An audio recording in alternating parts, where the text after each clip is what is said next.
before this we have seen few sort of algorithm which is on the supervised learning.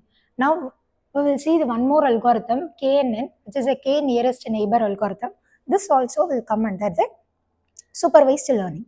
And here, how this algorithm is especially will works.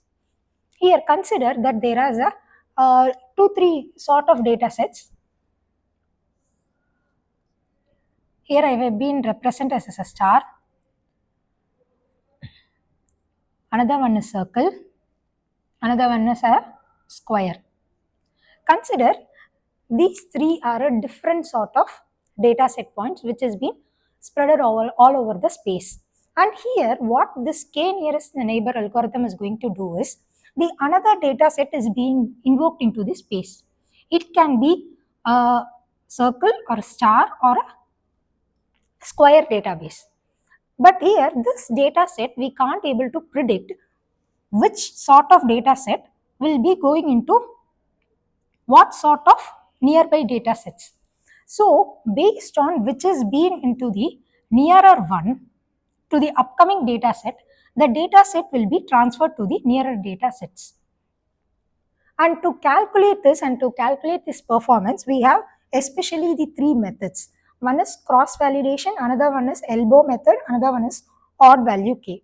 Mostly this odd value K is the very frequent one which is being using here.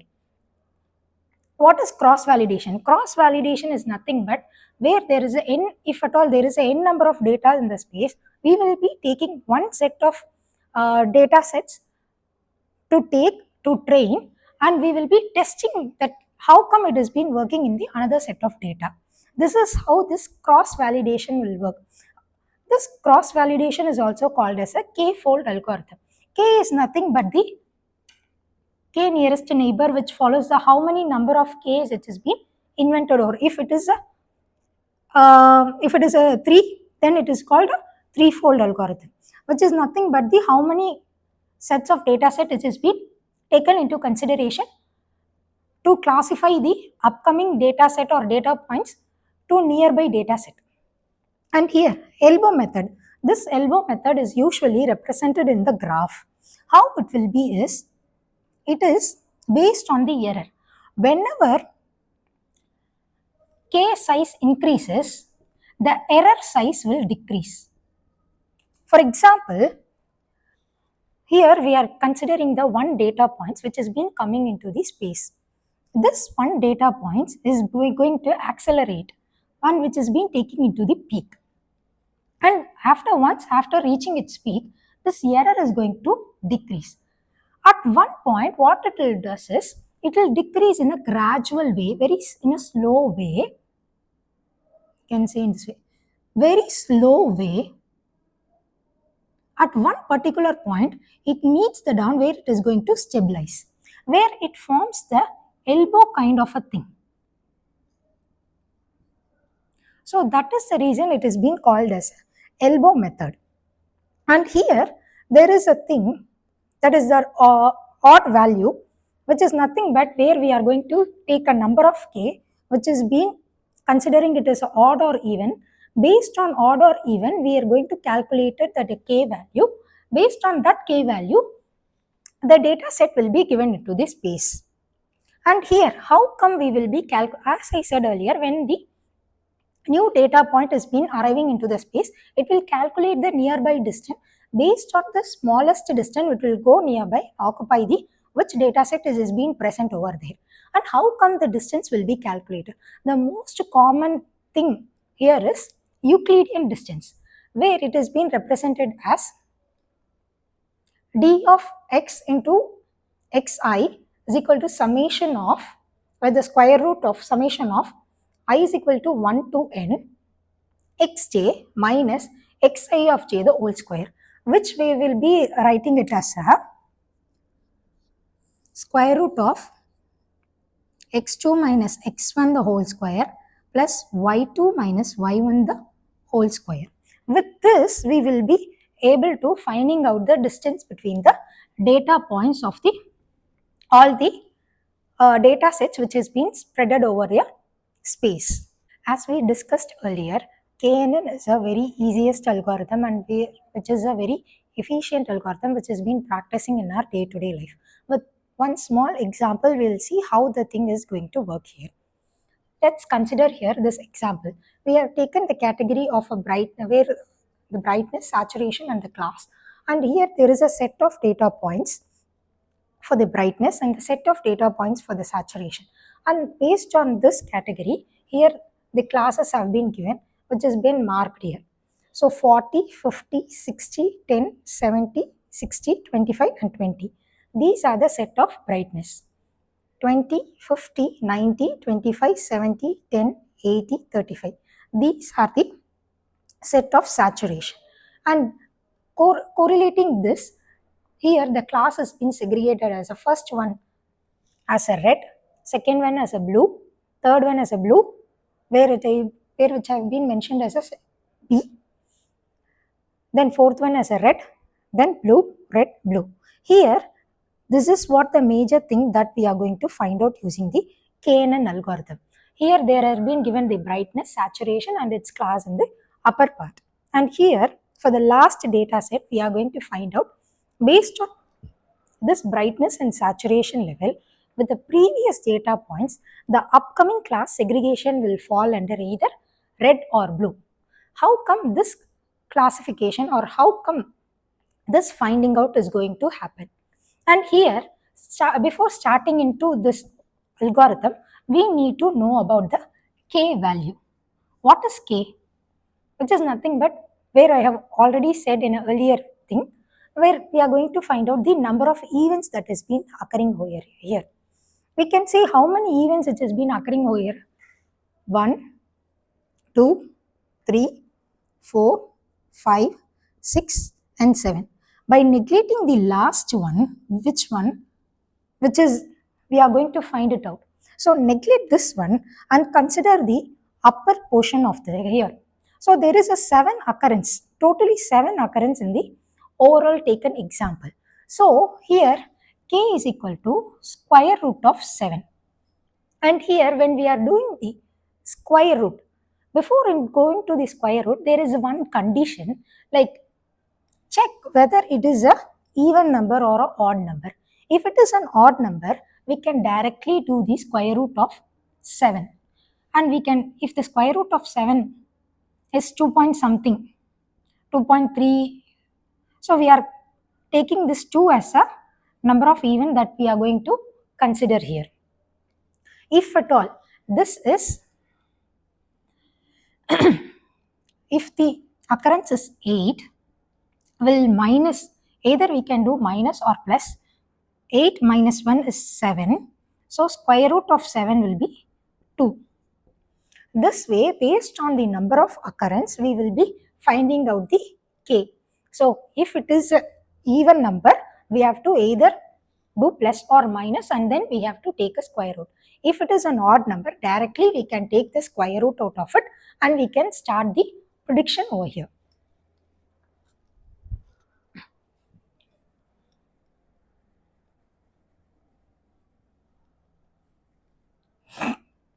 So here K is 7 as we have taken in this example, the square root of 7.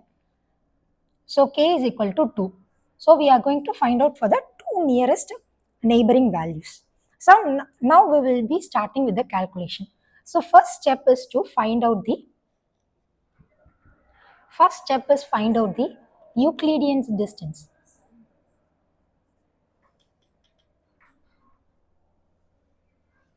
Euclidean distance. What is the Euclidean distance formula? Which is square root of x2 minus x1 the whole square plus y2 minus y1 the whole square. So here x2 is 20, which is the last set of sample that it has been shown here, and y2 is 35, where we are taking this as a x and this as a y. So y2 is 35.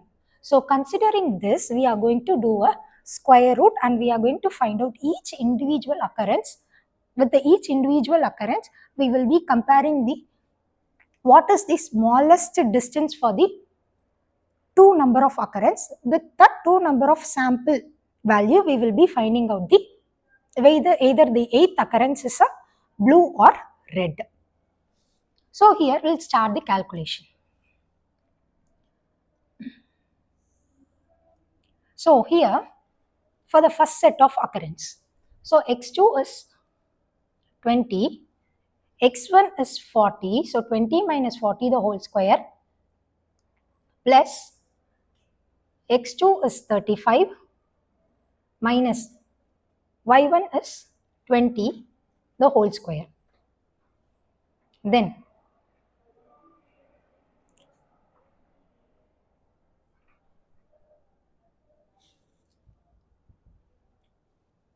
square root of 20 minus 50 the whole square plus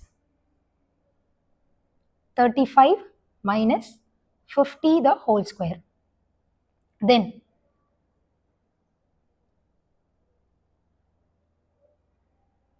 (20 minus 60 the whole square plus 35 minus 90 the whole square.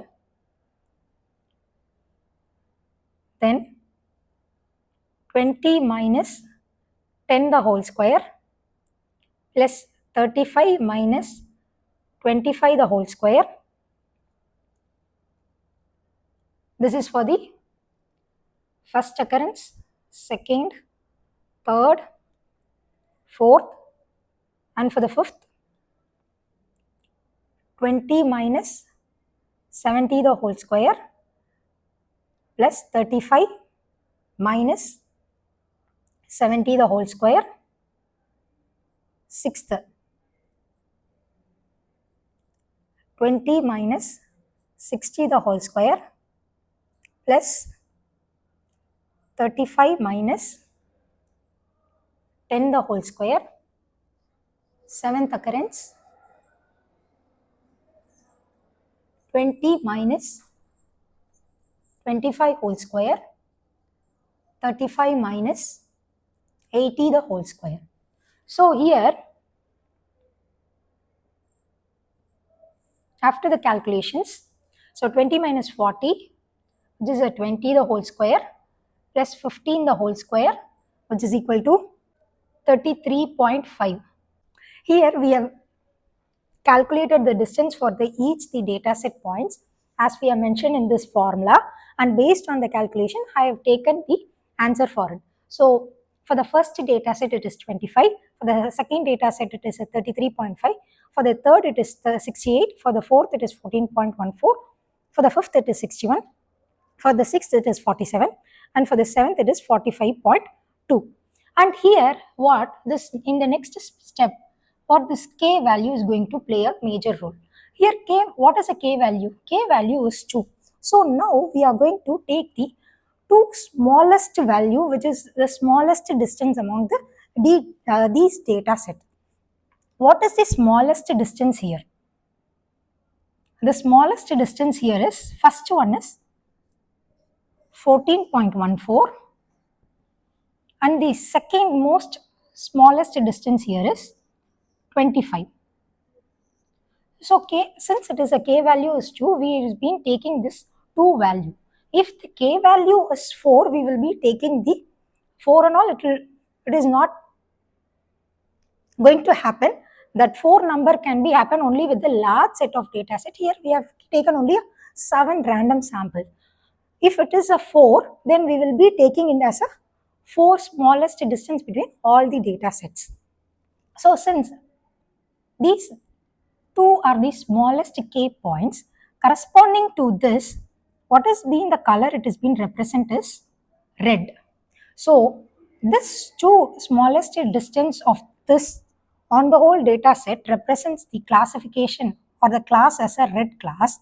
The taken data set, that is the 8th data set for the 20 and 35, the predicted value will be red based on our KNN algorithm by finding out the nearest smallest distance between all the algorithm. This is how the KNN algorithm will work. This is one of the examples that we have seen here. Now we will be seeing about the next sort of algorithm, which is a k-means clustering. Before going into the k-means clustering, we'll see what is clustering. As we discussed earlier, clustering is a type of unsupervised learning. What is clustering actually?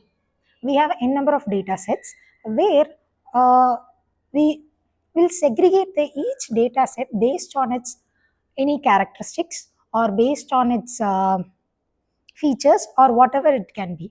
So arranging those sort of things into one particular region or one particular space is called a clustering.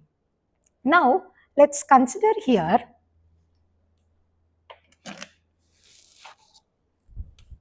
there are some objects like star,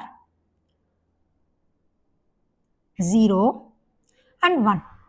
These are some sort of objects which has been spreaded all over the space here. So what we'll do is there is a star, many stars, many ones and many 0. What we will do is we will form a cluster here based on its similar type of data sets or similar type of features. So what are the similar type of features which has been along with the 0? All these zeros will come under same category since all is been more or less in a similar feature of a circular one. So which is being formed as a cluster where we can represent it as a C1 and star are the separate one which we can represent as a C2 and 1, 1, 1, all these one we can form as a another cluster C3. And here this K means is a special part which says there is some sort of data points which is been arriving here, which can be a star or whatever it is. And here we are going to segregate that what form of this characteristics is going to be matched with this sort of all the clusters. And based on this clusters, which has been more or less similar to it will be joining into that particular cluster. And to identify which one is more or less similar, here we will be using the same sort of Euclidean distance formula to identify which is the closest one. So based on that, we will be identifying the closest one and similar sort of thing, and we will be comparing it to the upcoming data points to the already existing cluster. So to form this sort of division or this sort of segregation, we are following the algorithm called k-means clustering algorithm.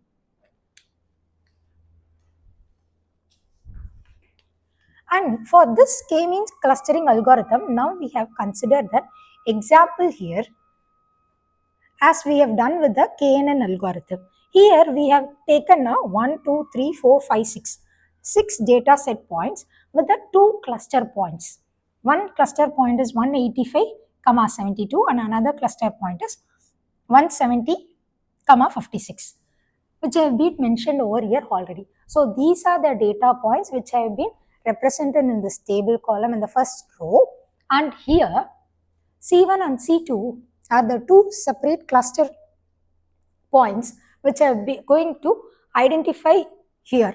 So based on this cluster points, we are going to identify which is the distance which is being nearer, and based on this one, we are going to identify the cluster. From this cluster, we will be identifying the new cluster. So this we are going to say it as a C1 and C2.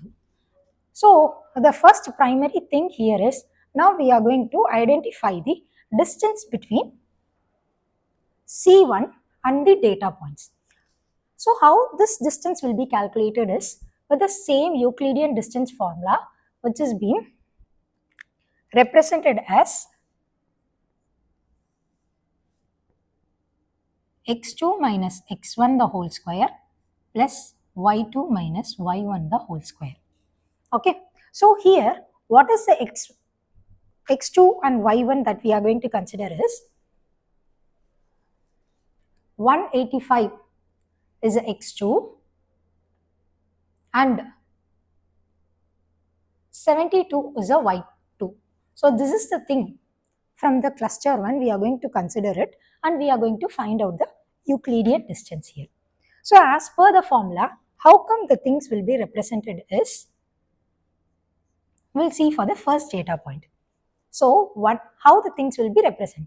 So 185 minus 185 the whole square plus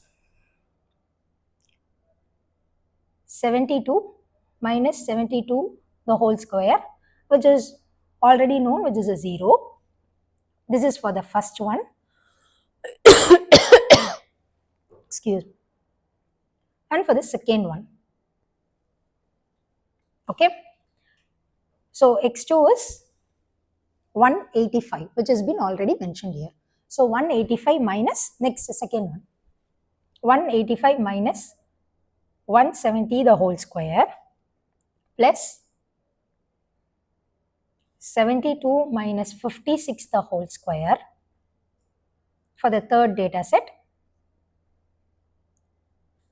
185 minus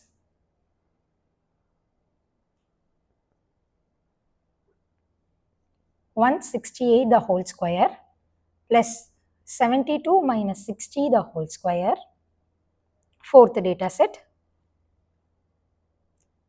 185 minus 179 the whole square plus 72 minus 68 the whole square. Fifth data set, 185 minus 182 the whole square plus 72 minus 72 the whole square. Sixth data set, 185 minus 188 the whole square plus 72 minus 77 the whole square. So by calculating these numerical values, now we are going to identify the distance between the each cluster variation.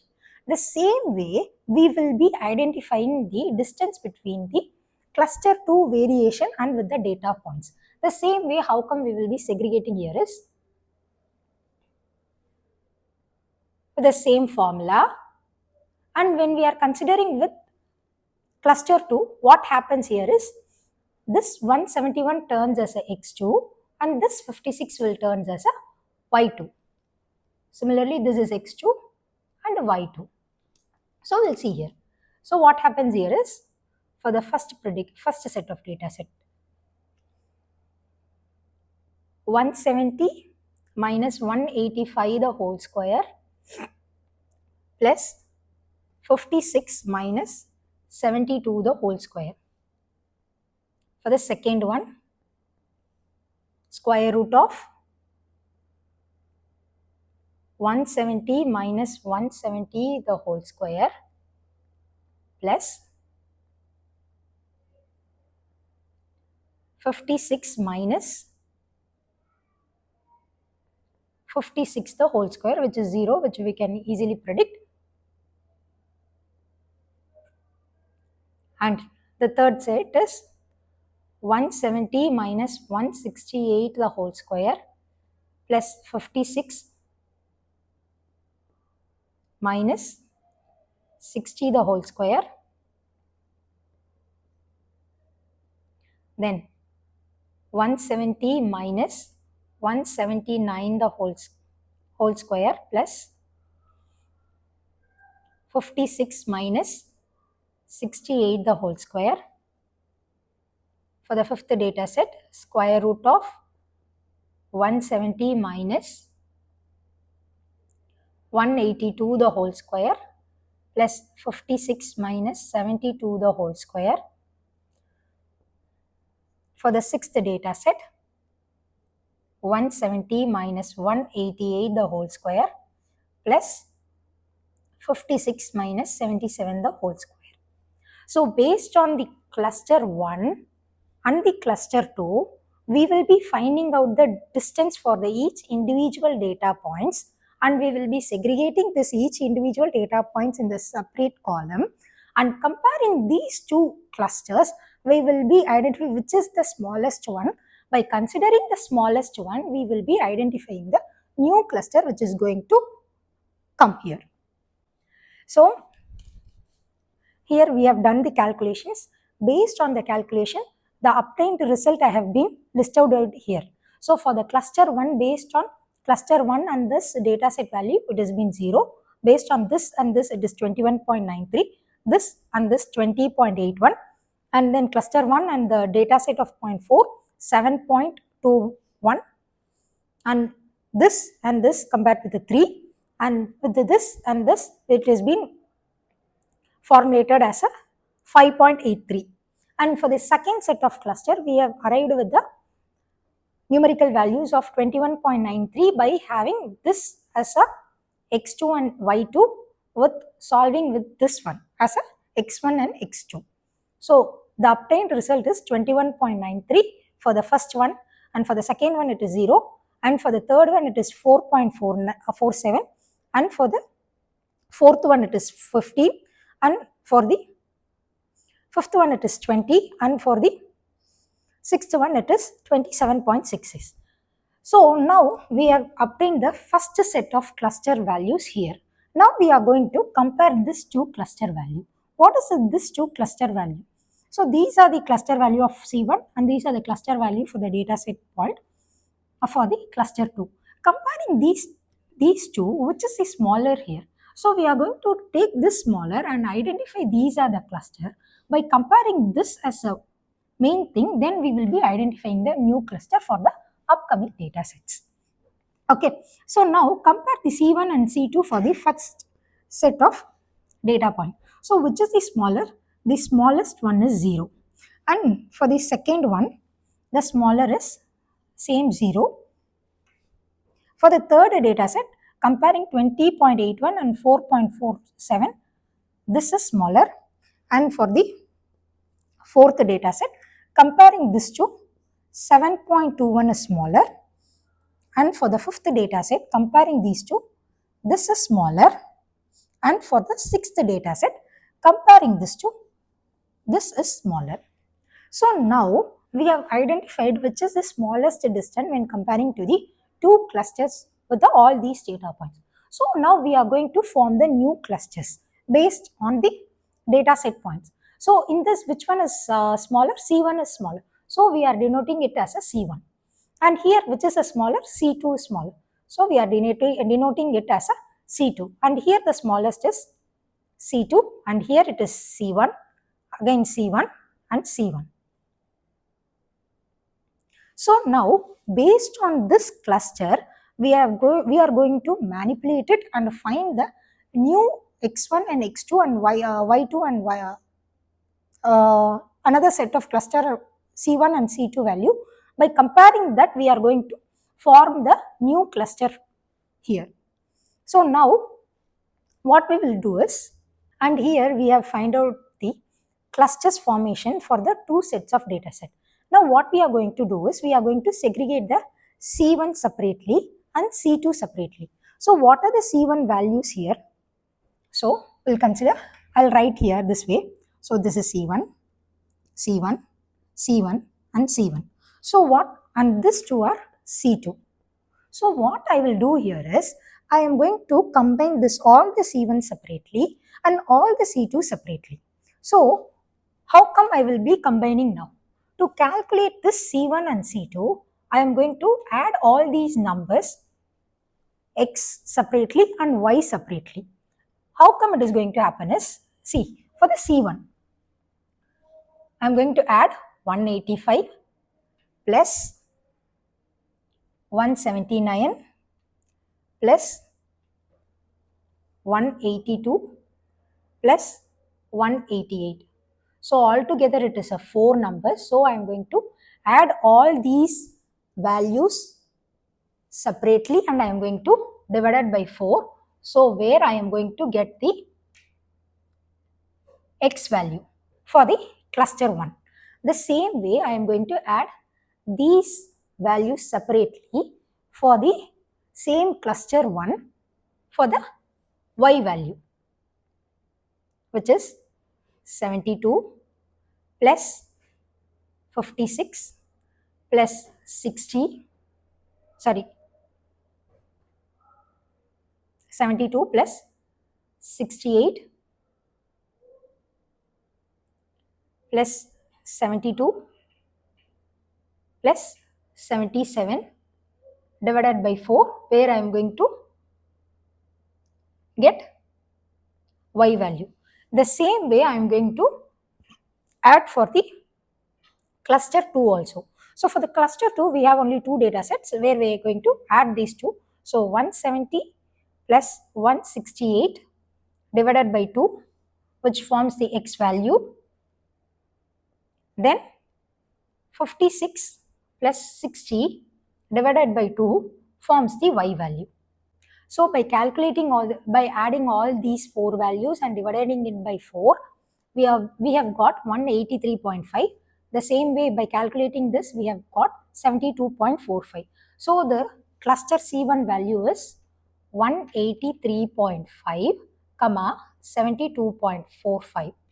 So same way for the cluster C2, 169, comma 58.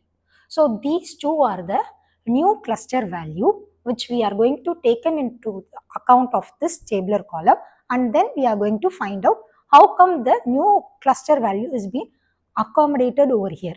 So what we will do is the already existing C1 value and C2 value is being replaced with this two new C1 and C2 value. And here, based on the calculated new cluster value, which is a C1 and C2, which is being replaced as a 183.5, 72.25 for the x and y, and for the C2 it has been 169, 58 for the x and y value. So now considering this as a x2 and y2 and this as a data set point, we are going to calculate the Euclidean distance value for the new set of clusters. So how come this will be possible? Let's see here. So for the first data points, the same 183.5 minus 185 the whole square plus 72.25 minus 72 the whole square. For the second, 183.5 minus 170 the whole square plus 72.25 minus 56 the whole square. For the third data set, 183.5 minus 170 the whole square plus 72.25 minus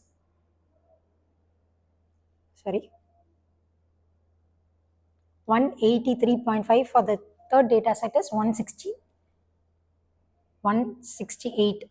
So 72.25 minus 60 the whole square. So for the fourth data set, 183.5 minus 179 the whole square plus 72.25 minus 68 the whole square. For the fifth data set, 183.5 minus 182 the whole square plus 72.25 minus 72 the whole square. For the sixth data set, the square root of 183.5 minus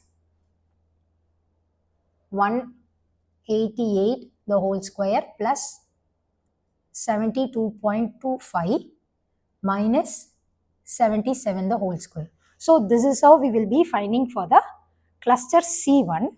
The same way we will be finding it for the cluster C2. So for the first data set, C2, so here this is the x2 value and this is the y2 value. So what happens here is 169 minus 185 the whole square plus 58 minus 72 the whole square for the first, and for the second square root of 169 minus 170 the whole square plus 58 minus 56 the whole square. Third, for the third set of data set, square root of 169 minus 168 the whole square plus 58 minus 60 the whole square. For the fourth data set, square root of 169 minus 179 the whole square plus 58 minus 68 the whole square. For the fifth data set, square root of 169 minus 182 the whole square plus 58 minus 72 the whole square. For the sixth data set, 169 minus 188 the whole square plus 58 minus 77 the whole square. So by these things, now we are going to, these numerical values, now we are going to calculate the cluster values for all the things by just doing the multiplication and taking the square root of these values. Now we have found out the cluster values distance between the all these clusters value with the all the data sets which has been given over here. So for the first cluster with the already found out cluster value which is like 183.5 comma 72.25, for this and this the cluster value is 1.52, and for the cluster value of 1 and with the data set of second one is 21.13, and for the first cluster and the third data set it is 19.76, and for the cluster C1 and the fourth data set it is 6.19, and for the cluster 1 and for the fifth data set it is 1.52, and for the cluster 1 and the sixth data set is 6.54.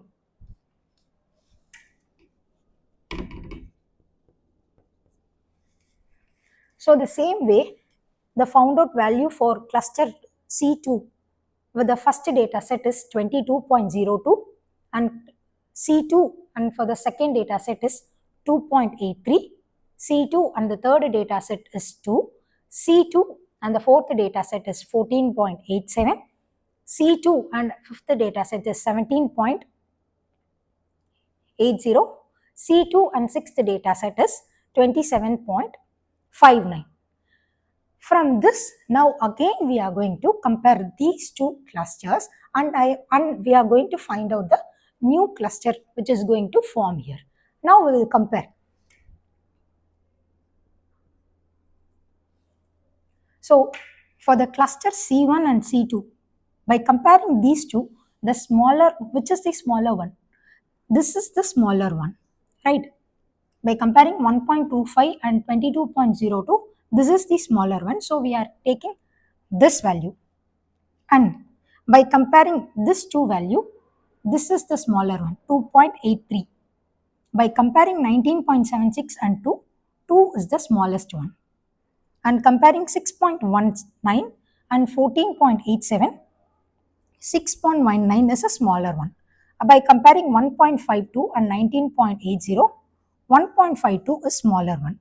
And by comparing 6.54 and 27.59, 6.54 is the smallest one. Now as we did in the earlier step, the same way by comparing this two, this is the smaller which has been belongs to the cluster C1. So we are mentioning this new data set for the new cluster is being segregated to the cluster C1, and for the second one it is been in the cluster C2, and for the third data set it is for the same cluster C2, and for the fourth data set this is the smaller, so we are writing it as a C1, and for the fifth data set C1 is smaller, so again we are taking C1 is smaller, and for the sixth data set C1 is smaller, so again we are taking C1 is smaller. Now you compare the already formed cluster and the new cluster value. Just compare these two rows. Now you can find out these two rows are more, it's a similar one. where this is C1, this is C1, this is C2, C2, and this both are C2, and all the remaining three for the both the columns is C1. Now both the cluster and new formed cluster is in the equal state. So now whenever the new data set it is being invoked into the space, based on the cluster distance value, it will find out the cluster and it will be joining into that new formed cluster. To find out all these things, we will be mainly following the 4 steps. One is initialization, which we have done for the division or all those things, and the second step is finding the Euclidean distance between the already given C1 and C2, and the third step is we will be finding out the new clusters with the already existing point, that is which we have done here. And for the fourth and the final most step is where we will be comparing the cluster and a new cluster value. And here with the 2 iteration, that is with the 2 step itself, we can able to find out these 2 columns are similar columns. So in this step we can finish the problem.